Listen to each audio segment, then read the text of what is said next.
Hello everyone and welcome to DreamHack Summer 2015 live from sunny Jönköping, the home of DreamHack since 2001. And we've got an absolute great day of Counter-Strike and indeed all games ahead. But we're going to be primarily concerned with Counter-Strike. I am Richard Lewis, your host for this desk. We have brought in the very best talent to analyse our semi-finals, which are starting today. Don't forget him. Yeah, we've got him. What fraction of the leading casting? He was building it up. Yeah, I know. But anyway, we have got Anders, and of course, we're going to skirt over you because we've got a very special guest for our first game. It is, of course, Fiflaren, the retired NIP player. How are you doing? Not bad, thank you. Good. How are you? I'm very good. There you go. Round of applause for you again. They remember you. The North remembers. Give it like another year or so. I'm not going to pull out a joke like I did yesterday, though. That's right. Well, we'll get into that in a second. And, of course, on my right is everyone's favourite analyst, the son of Goatsy. It is Duncan Orange Shields. How are you doing, mate? Yeah, I'm all right. I'm ready to dig in there, pull apart the seams of the game, and to just take an unwavering look at whatever I find. And that's what it's all about, mate, at the end of the day. So, as you can see, we've got an absolute action-packed day for you today. We're going to take a quick look at the schedule.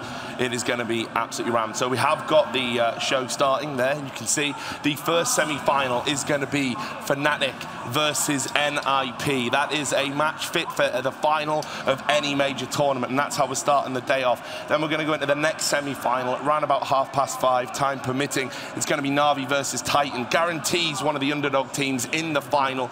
Then around about 9 o'clock, we're going to be going in to the grand final. Of course, we can't say who's going to be in it, although we are going to maybe talk a little bit about who.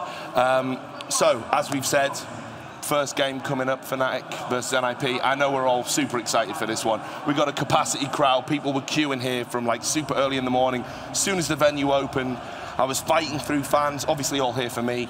On my way to the desk, and people were saying we've come just specifically today, so I'm guessing we're all pretty hyped for this one.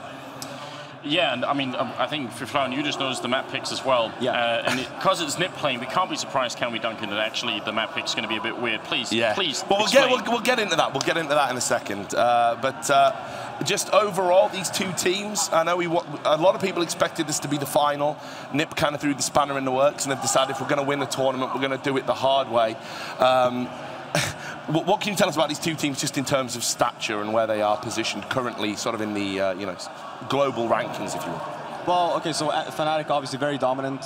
The only team that really have a hard time against is against TSM. And then you have NIP, they're very shaky. They have been very shaky as well. Coming into the boot camp, lost 6 games in a row. Yep. Obviously it was the first game after their vacation, but it hasn't like looked 100%. And then yesterday, looking at the games that they played, lost against Na'Vi, had a very close game last game versus Dignitas as well on Cash. So it's still not quite there. But hopefully today it's going to be a lot better because they're going to need to show up if you want to beat Fnatic. And Duncan, as we're contractually obliged to plug your content, otherwise you don't attend. No. You do a top 10 ranking, I'm told, rumour has it. Where do you position these teams in terms of the global rankings? So at the moment, Fnatic's #1. Yeah. Because even though, they lost to TSM recently, they have this crazy streak of like finals this year. There's only been 2 tournaments where they didn't make the final, and then they've won something like 3 or 4. I think it's 3 titles out of like 8 tournaments. So they're the #1 team. NIP's my #4 team at the moment. Yep. They've had a few finals appearances. They won the smaller tournament. They won Aces Rock, but that wasn't really. It didn't have that many good teams in it. They made some finals. They made a lot of semi-finals. Yeah, I think actually last tournament I think might have been the first time this year they didn't get out of the group stage, which was at the Gfinity Spring Masters 2. But yeah, okay, so it's a #1 versus #4 matchup. Naturally, as you'd expect, the history's on the side of Fnatic there. NIP did this year beat Fnatic though at MLG, the first event of the year, but that was with Makaleli in the line. But they had what I think is probably the best series we've had in CS:GO. Actually, a really amazing 3-mapper. So there's something going there for the NIP side, but I think history's on the side of Fnatic here. Okay, so I guess we'll get into talking a little bit about the veto. You've just seen it's come up on your screen. I'll talk you through the process here. And as we've said yesterday, and got criticised by GetRight a little bit for, we always think the NIP sort of drafting and veto phase is a little bit weird. But here you go. It's weird though, because like he gets annoyed that we speculate and talk about like intimate details of NIP. But he says we're not in NIP, so we can't possibly know about that. But he knows an awful lot about those monitors, considering as far as I know, he's never worked as a technician or engineer for a monitor company. I'm just saying, if you apply the man's own logic, where do you end up? Well, let's talk about... Right in the wallet, sucker. Yeah, you want to come at me? Pay me. Yeah, pay me. Dunk it, right. So anyway, let's have a look at this veto. You can see that NIP banned out Cobblestone. Fnatic then chose to ban out Cash. So far, so normal, I would say. Yeah. Obviously, NIP did lose on Cobblestone yesterday. Then NIP picked us too. Map they've played a lot on. I know they had a recent rejig on how it's played in terms of where people are positionally on the map. Seems to be working for them. They're getting better results on there. This, for me, is the wild card. Fnatic pick Train. And I want to talk about this pick because that, to me, isn't Fnatic saying, we're super good on Train, we'll beat you on Train. I think that's them saying, we know you're weak on Train, NIP. We're coming for you. What do we think about that pick in particular? Just the Train pick in particular, I think it's quite strange that Fnatic would first pick it. Yeah. It's one thing to let it slip on the third map, that's completely fine, but picking that map, no, yeah, sure, NIPs, they've had problems on the map, but they can still play the map. And then you look at, for example, the maps that was banned by even Fnatic, where they ban off Cash. Again, I think they had to pick it though, because if they don't, then NIP's going to ban Inferno. NIP's going to ban Train instead of Inferno, and then it's Inferno instead for Fnatic. So yeah, but it's already banned by NIP Inferno, which is also strange to me. Yeah, you have to realize you ban and then pick. Yeah, in the order. So that's just a weird graphic. Yeah. So NIP then went on to ban Inferno. And then Fnatic, of course, picked Mirage with Overpass being banned. So, Anders, I know you've always got lots of things to say about Train picks. Some have said that you've influenced tournaments in the past. No, that's just rumors. Look, rumors, just rumor innuendo. Look, it's. I think the fact is no one can be good enough at Train yet to actually sort of make it warrant that you directly pick it in a semi-finals like this. I think you can have an idea that you can be good enough, and you can have like practice games where you go off. I think we've done pretty well in practice, but everyone also knows that how well you do in practice has absolutely no influence on how you're going to play in a tournament. So yeah, I think this is almost like Fnatic just rolling the dice almost and saying, well, let's just go for it. But people would have said the same in only a few months back about the new Cobblestone. No one really had mastered it, but that's the thing Fnatic are doing here that's actually quite smart. It reminds me of the old NIP when they were like winning all the tournaments, always making the finals. When they had every map at their disposal, there was only 5 at the time. When they were good at all 5, they could literally just pick the map based on what you were weaker at. Because we're pretty good on all the maps. So rather than having to go to our strong map, we just pick whatever we think your weakness is at. So the same as Fnatic started going to Cobblestone super hard because they knew most teams didn't want to play it. But I think that's why they're trying to do the Train pick here. Plus, they've got a little bit of leeway in terms of what Fifth Lawrence is saying, in as much as it's still risky for Fnatic.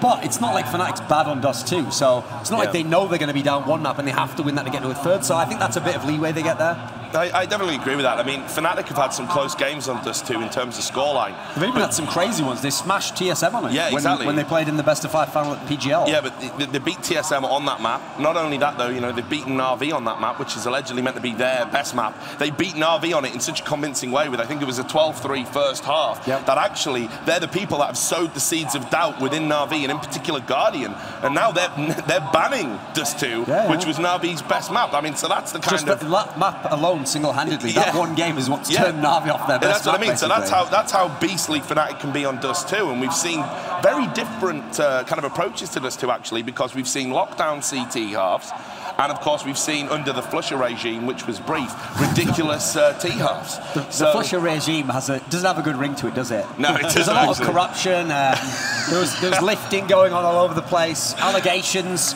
rife among the community, but associated but not tainted. That's the status of all the players. I got to say though, right? Do you know what though? If anyone's embraced the role of villain well within Counter-Strike, I mean, there's you and him basically. It's me, Flasher. That's it. And that is it. You sit on a. We're the only ones who haven't been executed yet. There was like Dazed and Steel. Rest in peace. Valve are coming for you. Kaylee, he's gone. but so yeah, I think this is so far just looking at this series. NIP again. I think there's an argument here saying NIP could have potentially made this difficult for themselves. I mean, do you agree or disagree with that? I don't know. I'm still not convinced about this Train pick. I think this is a bit of a weird thing. Dust 2, I can see Fnatic beating NIP on Dust 2, but then again, Alu yesterday was playing extremely well, and everybody knows if you have a solid AWP on that map, you can actually shut the whole map down. Now, actually both teams weirdly have the capacity on this map to go for a double AWP setup, because Forest can easily pick up one as well, and we've even seen Get Right doing AWPing lately, which is a bit of a weird thing. But on the Fnatic side, they have JW, but they have Olaf Meister as well, and he's incredibly strong with it, so it could be a map that's decided by who has the best AWP at any given time. And that's a good question, Fifth. Obviously, as someone in the past who's picked up the AWP for NIP, almost by default. Now they've got this designated AWPer in there, Arlu, kind of fulfilling that role. But he's got to go up against JW, which I'm pretty sure you've had to do at some point in your career, and I know it's not an enviable task. What do you think about that matchup specifically on Dust 2? On Dust 2, I don't see that being a problem for Alu, especially JW, because he tends to just... He doesn't use the AWP to a certain extent where, like, for example, like Guardian AWP, for example. He would push with it, whatever, and then NIP's ready for that. The one person that I would be scared of picking up the AWP would be Olofmeister, because he's always going to be consistent, whereas JW is going to run around, he's going to do his thing, and if people know, especially on a map like Dust 2, where it's so open, so you can actually punish him for doing that. Okay, well, we can talk about that a lot more, but now we need to get this show on the road. Over on the stage is, of course, the other member of the Dream Team. It is DDK. He's going to start the Final Four show. Take it away, Dan.